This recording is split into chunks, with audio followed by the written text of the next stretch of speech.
নমস্কার বন্ধুরা, আজকে একটা নতুন মাছের রেসিপি নিয়ে হাজির হয়েছি। পমফ্রেট মাছ আগে কাগজি রস মাখিয়ে দিলাম, তারপর নুন হলুদ মাখিয়ে রেখেছি। যে মাছটা ভাজা হচ্ছে, মাছটা কিন্তু দারুণ টেস্ট হয়েছিল। সেই জন্য ভাবলাম যে মাছের রেসিপিটা একটু শেয়ার করি। কিন্তু প্রথমে মাছটা এনেছে তখন আমাদের বাড়িতে আমি রেগে গিয়েছিলাম, কিন্তু মাছটা খেয়ে দেখলাম, বলছি বাহ, খুব ভালো হয়েছে।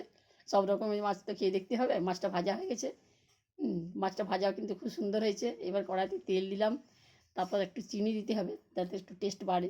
এবারে জিরা লঙ্কা তেজপাতা দিয়েছি, দিয়ে পেঁয়াজ দেওয়া হয়ে গেল। পেঁয়াজ ভাজা হচ্ছে, পেঁয়াজ ভাজা হয়ে গেল। ভাজা হতে হতে পেঁয়াজ রসুন আদা বাটা ছিল, সেই পেঁয়াজ রসুন আদা বাটাটাও আমি দিয়ে দিলাম। ওটা একটু ভাজতে হবে। তারপর একটা টমেটো কুচি করে রেখেছিলাম, টমেটো দিলাম, একটু নুন দিলাম, তাতে টমেটোটা গলে যাবে। এবারে আগে থেকে সরষে বেটে রেখেছিলাম, সেই সরষে বাটাটা দিয়ে দিলাম।